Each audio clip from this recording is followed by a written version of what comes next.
sekalian, yang terhormat Bapak Ibu Guru, beserta pegawai SMP Negeri 4 1 Atap Siriarian, saya berterima kasih atas kehadiran Bapak Ibu sekalian dalam kegiatan kita kali ini, yaitu menyebarkan pemahaman dan penerapan pengalaman budaya positif. Nah, berbicara tentang budaya positif, kira-kira apa yang terbersit di pemikiran Bapak Ibu sekalian? Ada Bapak Ibu guru yang mau memberikan contoh?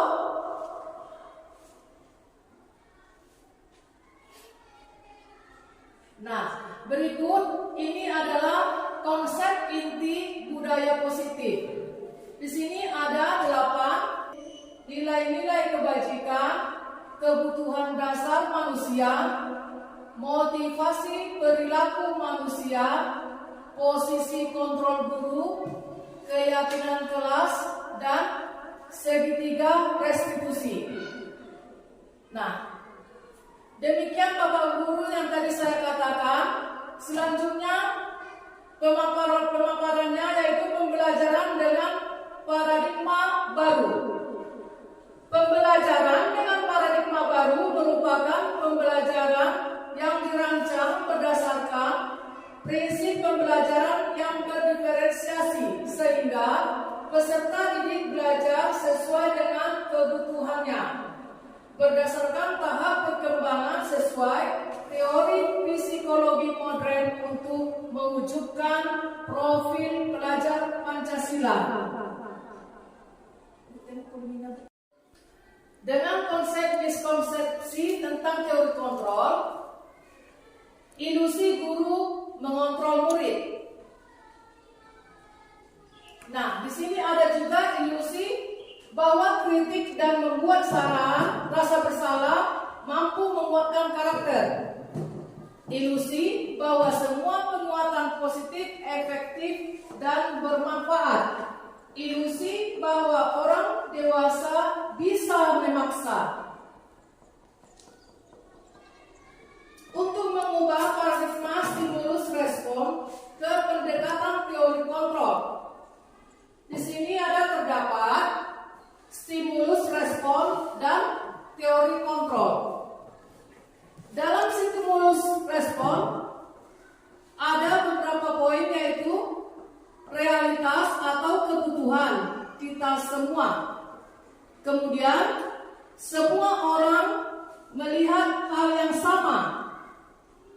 Kemudian perilaku buruk dilihat sebagai suatu kesalahan. Orang lain bisa mengontrol saya. Saya bisa mengontrol orang lain. Pemaksaan ada pada saat bujukan gagal. Kemudian model berpikir menang atau kalah. Nah, Bapak Ibu sekalian, dalam teori kontrol sangat berbeda. Dalam teori kontrol, yang pertama adalah realitas kebutuhan kita berbeda. Kemudian setiap orang memiliki gambaran berbeda. Kita berusaha memahami pandangan orang lain tentang dunia. Semua perilaku memiliki tujuan. Hanya Anda yang bisa mengontrol diri Anda.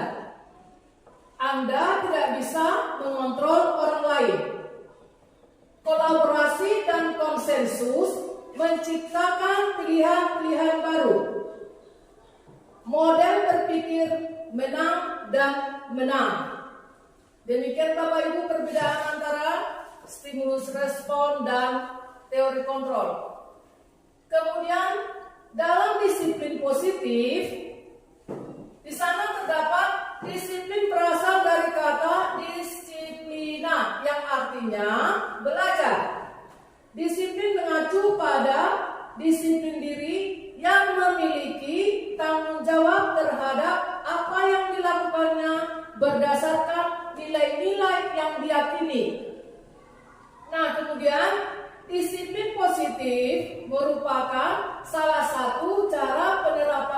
disiplin yang bertujuan untuk menumbuhkan kesadaran peserta, memberdayakan peserta didik tanpa imbalan, penghargaan atau reward, ancaman atau bukan. Kemudian sebagai pendidik, tujuan kita adalah menciptakan peserta didik yang memiliki disiplin diri sehingga mereka berperilaku mengacu kepada nilai-nilai kebajikan universal dan memiliki motivasi intrinsik dalam perubahan perilaku ke arah yang baik. Nah, motivasi intrinsik ini Bapak Ibu adalah merupakan motivasi yang didorong dari dalam dirinya sendiri tanpa harus bantuan orang lain. Dia punya semangat sendiri tanpa harus didorong oleh orang lain. Demikian motivasi intrinsik. Lalu nilai-nilai kebajikan. Nilai yang disepakati bersama lepas dari suku bangsa, agama, bahasa maupun latar belakang. Di sini maksudnya kita tidak bisa membedakan karena kita berbagai daerah berkebinekaan global sehingga kita tidak bisa berpihak kepada satu murid saja. Kita harus berpihak kepada semua murid. Nah, di sini ada contoh nilai kebajikan, restitusi atau organisasi. Nah, dalam profil pelajar Pancasila terdapat definisi beriman dan bertakwa kepada Tuhan Yang Maha Esa dan berakhlak mulia, berkebinekaan global, gotong royong, mandiri, kreatif, dan bernalar kritis. Hal ini dapat kita terapkan Bapak Ibu di dalam pembelajaran kita. Demikian yang diinginkan Bapak Ki Hajar Dewantara. Profil pelajar Pancasila tanpa ada iman dan bertakwa kepada Tuhan ataupun berakhlak mulia, kita itu sama saja dengan kesia-siaan. Nah, harus dibarengi dengan gotong royong, mandiri, murid harus kreatif, dan bernalar kritis. Nah, perbedaannya dengan Indo Primary Years Program atau PYP. Nah, di sini terdapat toleransi, rasa hormat, integritas, mandiri, menghargai, antusias, empati, keinginan tawar, kreativitas, kerjasama, percaya diri, dan komitmen. Nah, di sini terdapat beberapa poin yang berbeda dengan profil pelajar Pancasila. Nah, di dalam keterampilan hidup atau life skill, di sini juga terdapat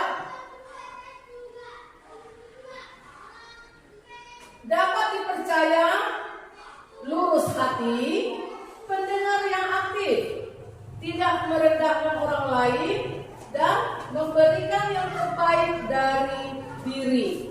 Nah, di sini yang dituntut dari Bapak Ki Hajar Dewantara adalah profil pelajar Pancasila. Nah, tadi sudah kita bahas mengenai profil pelajar Pancasila tersebut. Nah, kemudian Bapak Ibu, kita ke kebutuhan dasar manusia.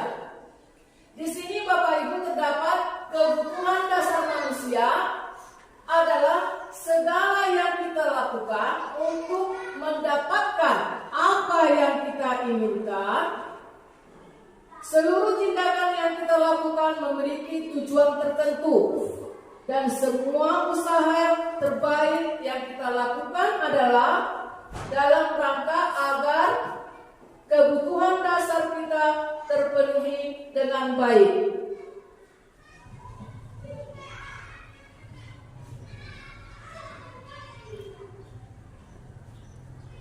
Nah, berikutnya Bapak Ibu,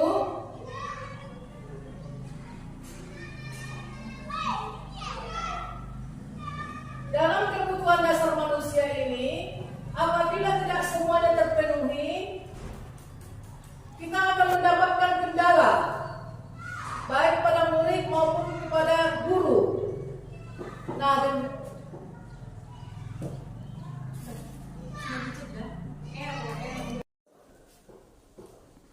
Nah, di sini Bapak Ibu sekalian terdapat ada 5 kebutuhan dasar manusia, yaitu yang pertama adalah bertahan hidup, kasih sayang dan rasa diterima, penguasaan, kebebasan dan kesenangan. Nah, dalam bertahan hidup, di sana ada terkandung di dalamnya adalah mengenai makanan, pakaian, tempat tinggal, keamanan, dan kesehatan. Kemudian kasih sayang dan rasa diterima, di dalamnya terdapat rasa diterima, diperdulikan, berbagi, kerjasama, menjadi bagian dalam kelompok. Dalam penguasaan terdapat harga diri, keinginan untuk dianggap, memimpin, berprestasi, diakui, didengar. Dalam kebebasan terdapat mandiri, memiliki pilihan, mencoba hal baru, mampu mengendalikan dirinya. Dan kemudian dalam kesenangan terdapat bermain, humor, antusiasme, dan tertawa. Nah, kemudian Bapak Ibu sekalian, dalam motivasi perilaku manusia. Nah, dalam motivasi perilaku manusia ada motivasi ekstrinsik. Motivasi ekstrinsik itu adalah untuk menghindari ketidaknyamanan atau hukuman. Kemudian untuk mendapatkan imbalan atau penghargaan dari orang lain. Nah, dalam motivasi ekstrinsik ini Bapak Ibu, ini adalah sesuatu dorongan dari luar. Dorongan dari luar ini dia melakukan sesuatu itu hanya gara-gara takut kena hukum atau dia mengharapkan imbalan sesuai dengan perlakuannya. Jadi kalau dia menghindari ketidaknyamanan ini, kita buat satu peraturan dalam satu kelas, dia takut kena hukum, siswa tersebut takut kena hukum. Jadi dia tepat waktu, contohnya tidak terlambat. Itu adalah motivasi ekstrinsik. Dia melakukan tersebut tidak dari dalam dirinya sendiri, tidak ada dari niat dari dalam dirinya sendiri. Serupa dengan untuk mengharapkan penghargaan. Dia melakukan sesuatu itu hanya gara-gara belajar dengan baik, mengharapkan sebuah hadiah dari ibu gurunya, baik itu sebuah materi maupun pujian. Kalau misalnya seseorang siswa itu datang ke sekolah sesuai dengan keyakinan kelasnya, dia datang tidak terlambat, dia mengharapkan pujian dari gurunya. Wah, anak ini baik ya nak, kamu tidak terlambat. Nah, demikian pujian dari gurunya itu adalah contoh motivasi ekstrinsik. Nah, motivasi intrinsik ini adalah niat sendiri. Niat sendiri itu untuk menjadi orang yang mereka inginkan dan menghargai diri sendiri dengan nilai-nilai yang mereka percaya. Nah, di sini itu adalah motivasi dari dirinya sendiri. Contohnya, kalau seorang siswa tersebut datang tidak terlambat, itu memang dari dirinya. Oh, saya tidak bakal terlambat. Demikian, karena dia tidak menghindari hukuman atau mengharapkan imbalan. Nah, begini untuk selanjutnya Bapak Ibu sekalian, di sini terdapat ada hukuman, konsekuensi, dan restitusi. Nah, dalam hukuman ini tidak berencana atau tiba-tiba murid tidak tahu apa yang terjadi atau tidak dilibatkan, bersifat satu arah, bersifat hukuman fisik atau psikis. Dalam konsekuensi, terencana, disepakati sesuai peraturan, murid tetap dibuat tidak nyaman, sikap guru selalu memonitor murid. Nah, yang terakhir, restitusi. Proses menciptakan kondisi bagi murid untuk memperbaiki kesalahan, proses kolaboratif yang mengajarkan murid untuk mencari solusi sendiri. Nah, dengan demikian, dari 5 posisi tadi tersebut terdapat 5 posisi kontrol guru. Nah, yang selama ini kita pakai Bapak Ibu yang mana? Di sini ada 5 posisi kontrol guru. Yang pertama adalah penghukum, kemudian pembuat merasa bersalah, yang kemudian adalah teman, kemudian adalah pemantau, dan manajer. Contoh penerapan 5 posisi kontrol guru. Kasusnya, siswa tidak memakai atribut lengkap saat upacara bendera. Nah, di sini sebagai posisi penghukum, nah, contohnya ada hormat pada bendera selama 1 jam. Nah, posisi kontrol guru yang membuat merasa bersalah mengatakan, berapa kali Bapak Ibu harus memberitahu kamu selalu saja mengecewakan Bapak Ibu. Nah, posisi kontrol yang lain adalah sebagai teman. Ayo dong, ikuti aturan sekolah. Tolong bantu ibu ya sekali ini. Ya sudah, tidak apa-apa. Lain kali jangan sampai berbuat seperti ini lagi ya. Nah, ini adalah posisi kontrol guru sebagai seorang teman. Posisi kontrol guru sebagai seorang pemantau adalah atributnya kooperasi dan jangan diulangi. Demikian Bapak Guru yang sebagai pemantau. Kemudian posisi kontrol yang berikutnya adalah sebagai manajer. Sebagai manajer akan mengatakan, apakah kamu tahu kesalahanmu? Kira-kira bagaimana kamu memperbaiki kesalahanmu? Itulah posisi guru sebagai manajer. Nah, sekarang di sini Bapak Ibu sekalian, kita posisinya di mana? Posisi kontrol apakah aku? Nah, di sini ada dikatakan kalimatnya, saya kecewa sekali dengan kamu. Nah, kamu tidak pernah benar melakukannya. Apa rencanamu untuk menyelesaikan masalah ini? Ayolah, lakukan demi ibu ya. Kamu tidak pernah mendapat nilai jika tidak mengerjakan tugas. Nah, dari kata-kata yang tadi Bapak Ibu, di sana bisa kita mendapatkan pengertian apakah kata-kata tadi atau kalimat tadi dalam posisi kontrol guru yang mana? Apakah sebagai pemantau, sebagai teman, atau sebagai manajer? Nah, berikutnya kita ke tahap yang lain yang adalah keyakinan kelas. Dalam keyakinan kelas ini Bapak Ibu bisa kita bentuk di awal tahun pembelajaran. Kita menentukan keyakinan kelas kita maupun keyakinan sekolah. Mengapa keyakinan kelas? Mengapa bukan peraturan kelas? Nah, di sini dalam pembentukan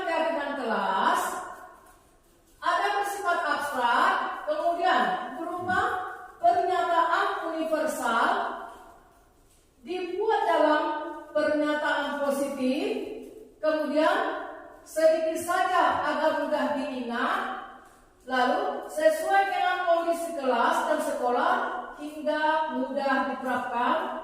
Semua warga sekolah atau warga kelas dilibatkan saat membuat keyakinan kelas.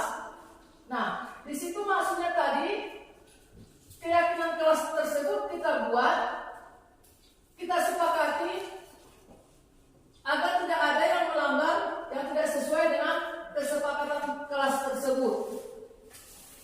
Nah, kemudian terdapat segitiga restitusi. Suatu proses dialog yang dijalankan oleh guru agar dapat menghasilkan murid yang mandiri dan bertanggung jawab. Nah, ada segitiga restitusi.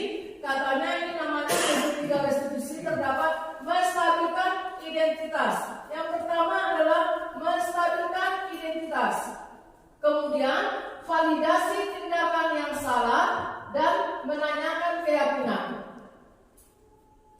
Dalam menstabilkan identitas, di sini kita Bapak Ibu sekalian yang berpengertian berdasarkan prinsip membuat kesalahan adalah bagian dari proses pembelajaran. Nah, di sini kita sebagai proses pembelajaran ini yang kita pakai adalah posisi control manager.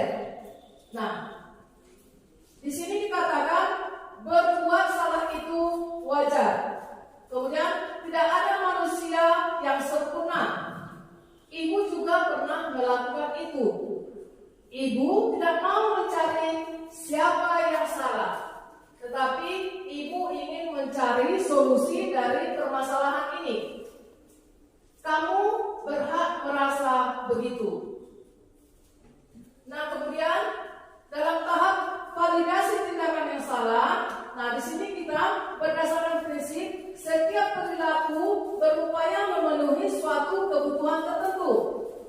Nah, terdapat kamu pasti punya alasan mengapa kamu melakukan hal itu, padahal kamu bisa melakukan yang lebih buruk dari ini ya. Kamu patut bangga karena telah melindungi sesuatu yang penting buatmu. Kemudian kamu melakukannya karena mempertahankan sesuatu yang penting bagimu.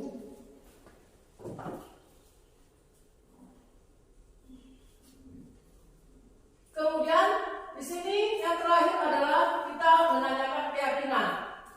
Berdasarkan prinsipnya teori kontrol bahwa pada dasarnya kita termotivasi secara intrinsik. Nah, ini saya katakan tadi Bapak Ibu sekalian, motivasi intrinsik itu harus tercipta dari dasar seorang murid tersebut.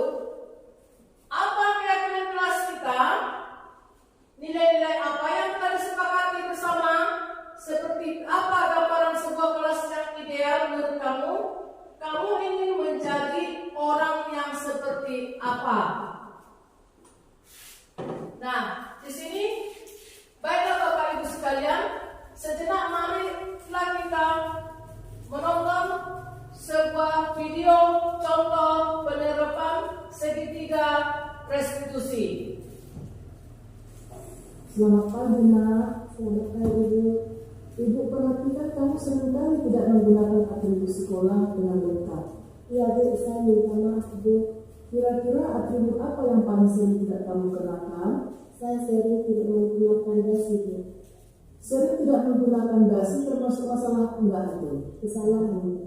Oke, tapi melakukan kesalahan adalah hal yang manusiawi dan wajar. Setiap orang bisa melakukan kesalahan. Yang paling penting sekarang adalah bagaimana kita memperbaiki diri. Bagaimana? Kamu setuju? Setuju.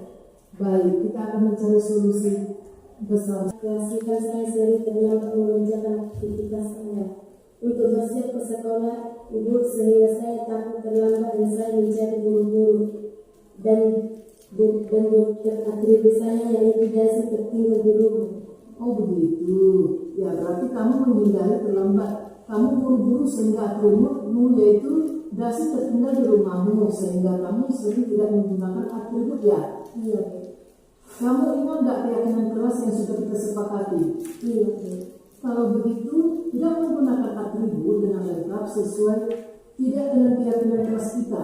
tidak sesuai Keyakinan kelas mana yang kira-kira kamu langgar? disiplin. Oke, menurut kamu disiplin itu enggak penting enggak untuk kamu? Sangat penting. Apa kegunaan disiplin untuk kamu? Dengan disiplin saya akan terbiasa menahan aturan, berperilaku jujur, menjadi mandiri dan selalu. Oh, betul sekali. Itu adalah beberapa manfaat dan masih banyak lagi manfaat-manfaat kalau kamu melakukan disiplin diri. Sekarang dengan kamu sering tidak menggunakan atribut yang lengkap, apa yang kamu lakukan supaya tidak terulang lagi? Saya akan mengatur waktu saya untuk memulai aktivitas pagi. Saya akan mengurangi waktu bermain HP di pagi hari dan saya akan lebih cepat melakukan aktivitas pagi harinya sehingga saya tidak terburu-buru dan bisa menggunakan atribut dengan lengkap. Baik, nah, kamu sudah melakukan solusinya. Yang terpenting sekarang adalah silakan kembali ke kelasmu, Naya. Ingat tetap semangat dalam belajar ya, nak. Iya Bu, terima kasih Bu.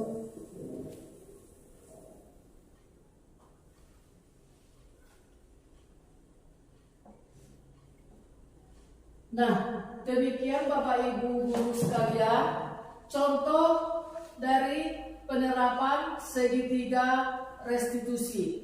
Nah, tadi sudah kita sama-sama menonton video tersebut. Di sana sudah terdapat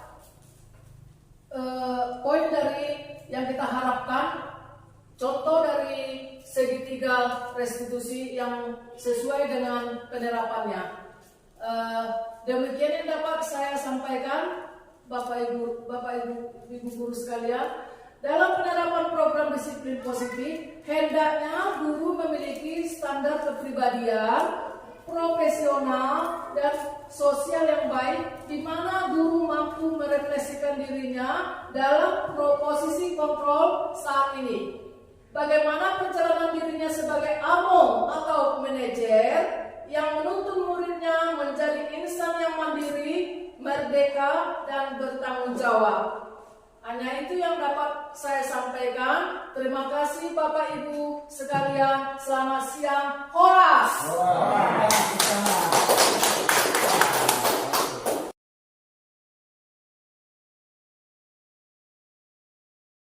Selamat pagi anak-anak semua.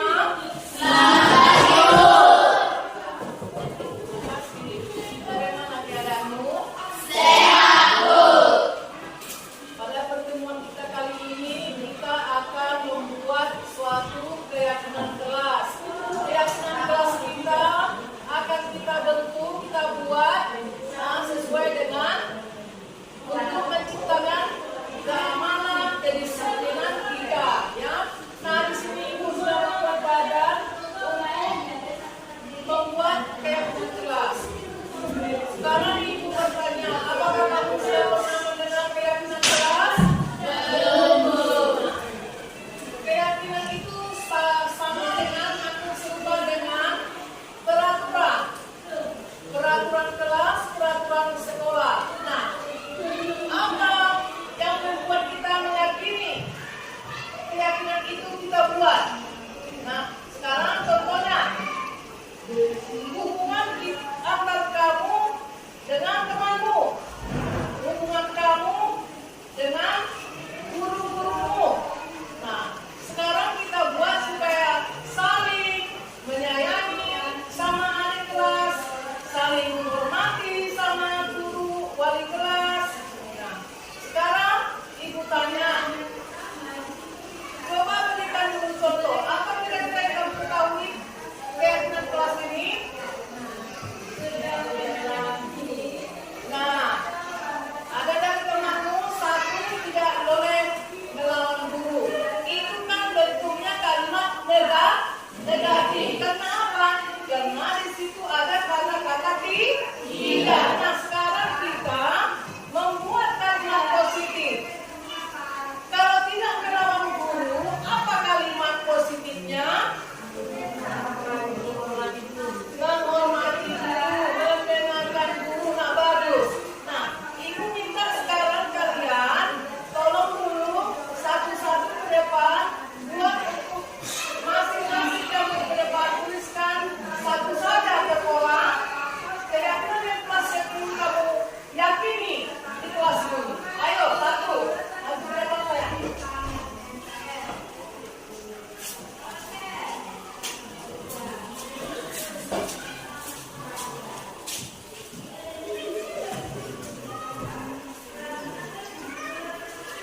Iya, kemudian berikutnya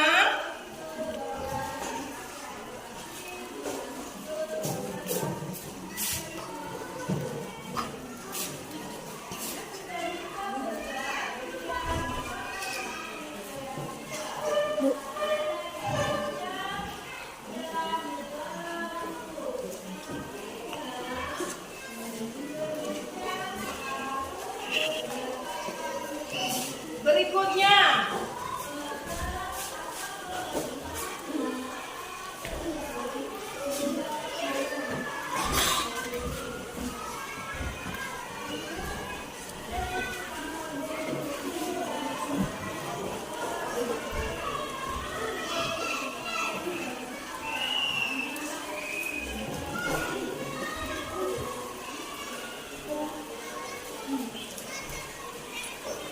ya, berikutnya. Ayo berikutnya.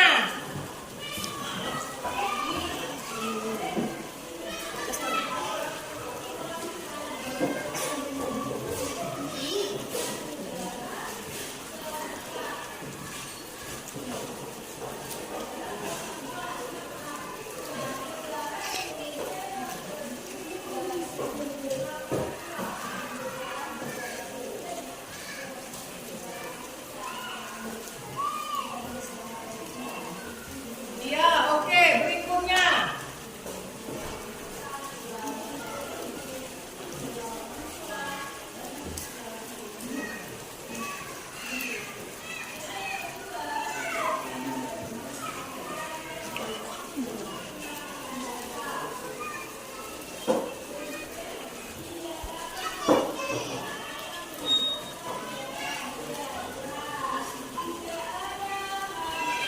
Iya, bagus. Berikutnya.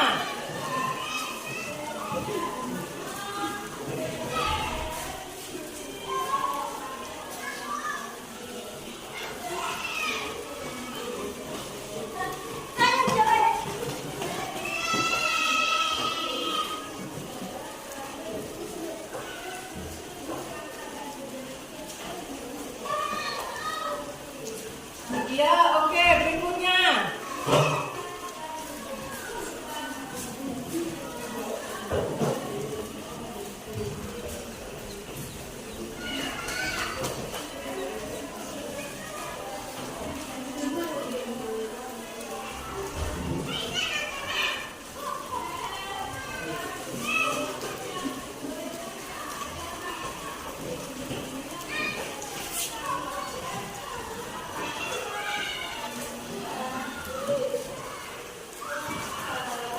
Oke, berikutnya.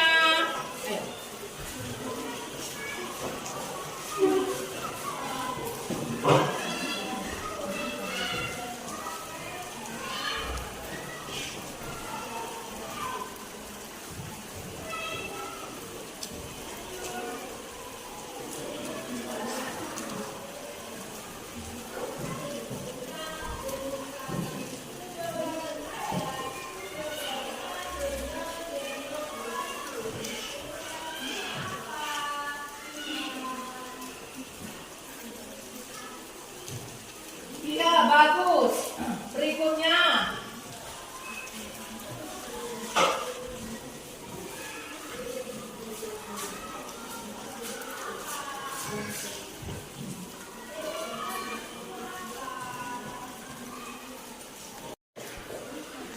Masuk Malaysia.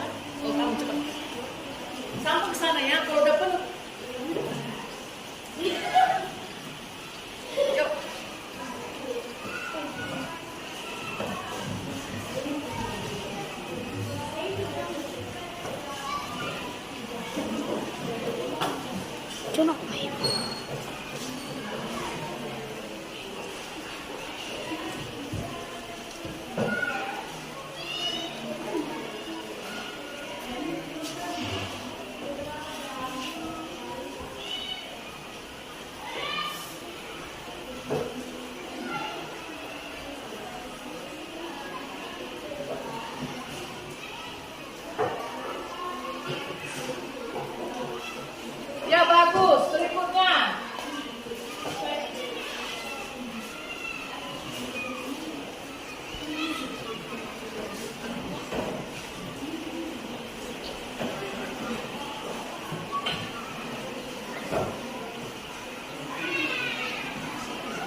Ya, terima kasih. Nah, ini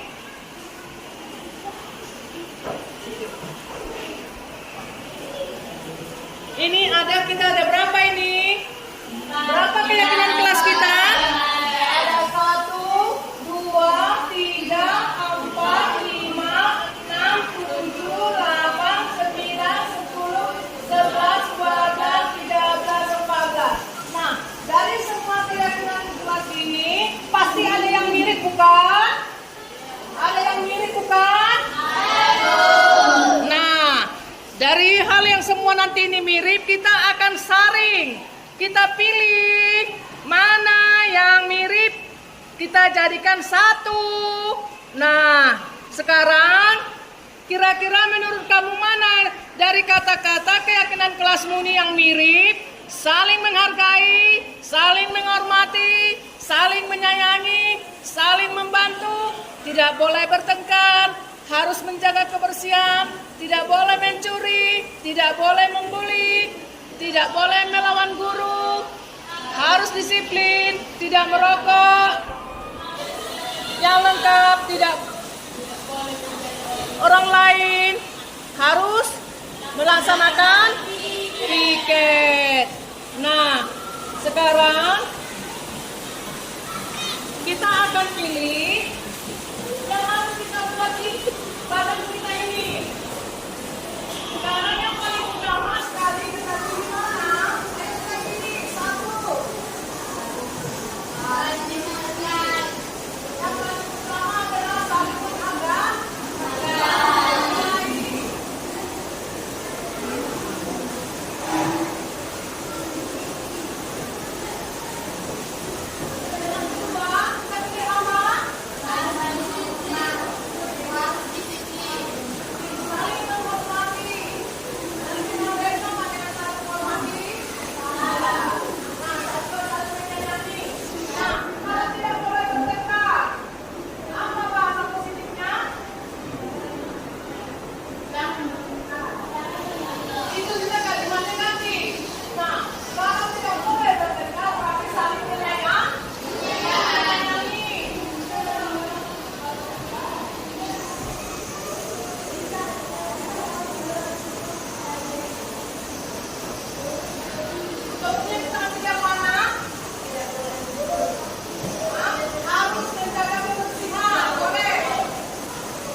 meyakinkan kelas kamu?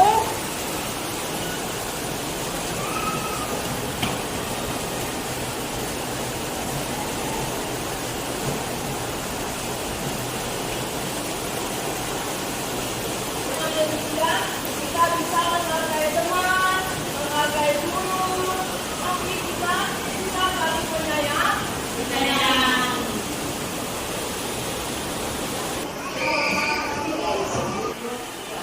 Nah, buat anak didik kami sekalian, setelah kita menetapkan keyakinan kelas kita, sekarang kamu harus mempertanggungjawabkannya ini, ya. Ibu akan memanggilkan kamu ke depan dengan pertanggungjawaban buat nama dan tanda tangannya. Nah, silakan maju ke depan.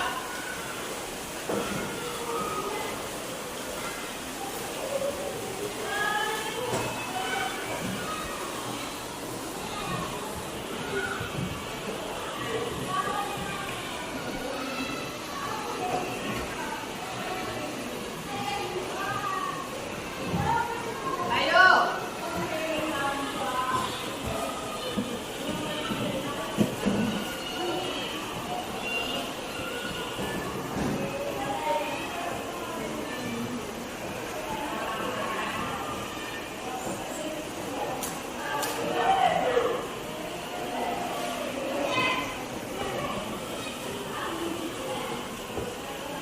Ya, lanjut.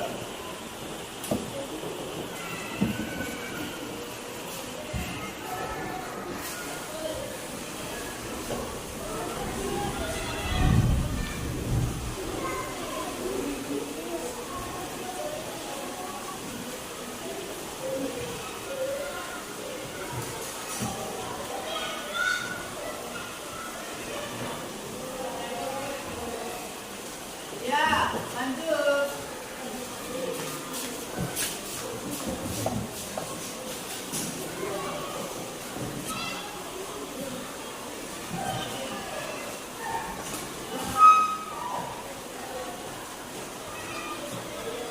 Ya, oke.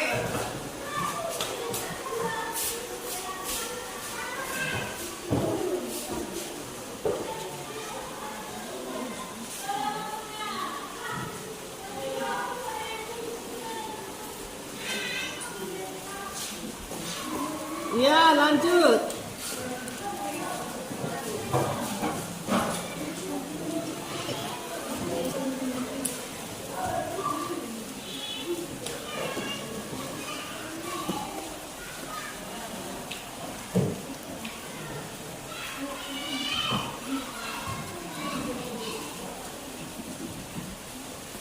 Lanjut.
Selamat siang, perkenalkan nama saya Lestari Anastasia Simanjunta dari kelas 8.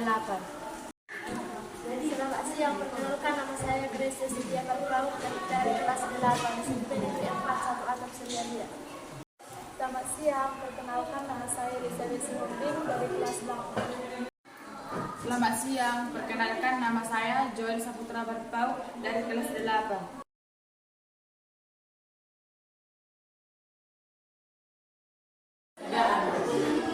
Sangat senang. Sangat senang. Sangat senang. Sangat senang, sangat senang.